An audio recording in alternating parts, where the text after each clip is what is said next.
Hey, so I'm just checking in with you all. As you can see, this is my morning view. There's the city. So it's been a very long time since I've done a video, and I kind of wanted to check in and just kind of give a little bit more feedback about some things that have been helping me. Let me try and get a good angle. Some things that have been helping me on my chronic illness and Ehlers-Danlos journey. Last time I checked in, I think I spoke about how to date with chronic illness. And I've actually been dating someone for 3 or 4 months now, and I have learned a tremendous amount from this person. But a lot of what I'm learning right now is that as people that are chronically ill, especially people that have had this their entire lives, I'm learning the connection between how we basically become people pleasers for survival, and how that's completely detrimental to our mental health and well-being, because then later it creates abandonment issues. So I just wanted to touch super quickly on that. I guess my challenge to myself and to everyone watching this is to sit and take inventory of all of the control mechanisms that you have in place within relationships with significant others and family members and friends. Control mechanisms that try and keep you comfortable and safe, and seeing if those things are absolute necessary needs, or if they are kind of parameters and things that we've set up to basically not get hurt and think that we're okay and that we can survive.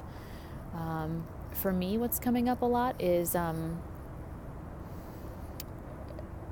if, for example, I don't see someone every day and connect in a specific way that I want to with like a friend or a significant other, what's coming up for me is a lot of abandonment stuff of like, well, do they not like me? Is this not as important to them as it is to me? They must be not taking this very seriously. So then what happens is I typically start to put rules in place of, well, I need you to come home at this time, or I need you to see me this many times a week, or just little things like that. And what I'm realizing is that when I'm in my own flow, and when I'm happy, and when I'm taking care of myself, and I feel connected to myself and my world around me, I don't have such strict requests of those that are in my life. However, when I am feeling that my fight or flight is going off of something telling me that I'm going to be left, and that I'm not worthy, and that if I'm not worthy, that I'm not okay and I'm not going to survive, that's all tied together. So I'm having this full circle recognition of how my worthiness and my people pleasing and my survival are all tied together. A great example of this is growing up being a kid, being the super sick kid, trying to be normal. And if I let my parents down in any way, that means that they would, punish me in some way or take something away. And sometimes these were things that were needed for me to survive, or, like a punishment could have been an extra chore. But when you have a chronic illness or Ehlers-Danlos, a parent giving an extra chore as punishment for behavior that a chronic illness kid can't help, and then making the chronic illness worse, is just this like vicious cycle. So it's just it's been really fascinating to kind of break these things apart and see where I am deploying these control mechanisms to basically think that I need to survive. But when I'm disconnecting the pieces and realizing that There are core people in my life that will always help me, and it's not contingent upon me acting a certain way or saying certain things or subscribing to their religion or doing exactly as they say. I do things with integrity, but I don't do them, by their book or their rules, because they don't have them for me. They have this unconditional love and care for me. That's very different than someone who has very conditional support of me. And so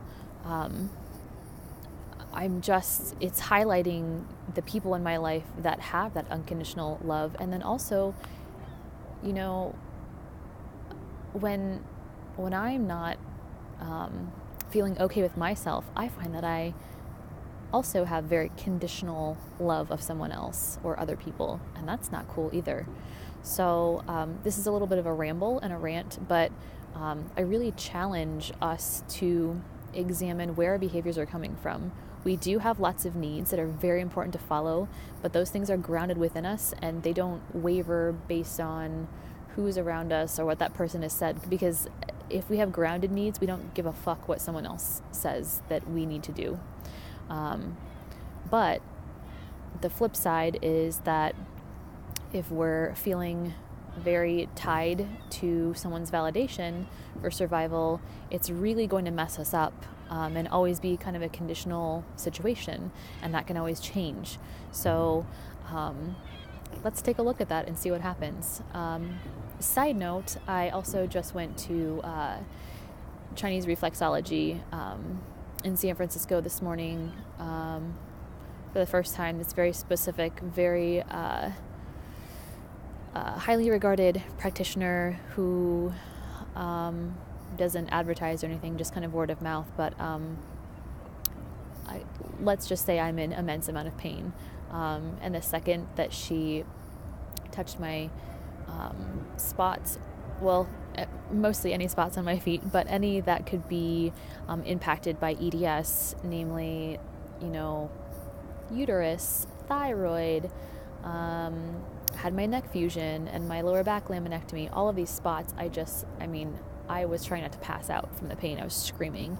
But I'm hoping that this will bring up the muck of even the things I'm noticing about validation, worthiness, as well as like the physical issues, and just bring them out. Because while I might have a different level of functioning than a normal body, I do think that there's a lot of things that have been stuck within me for a while that I've pushed down or not dealt with because I was trying to just get by. I haven't let myself fall apart, so to speak. I've still been trying to keep up in the real world a bit. So just checking in with you all. I hope that everyone is well.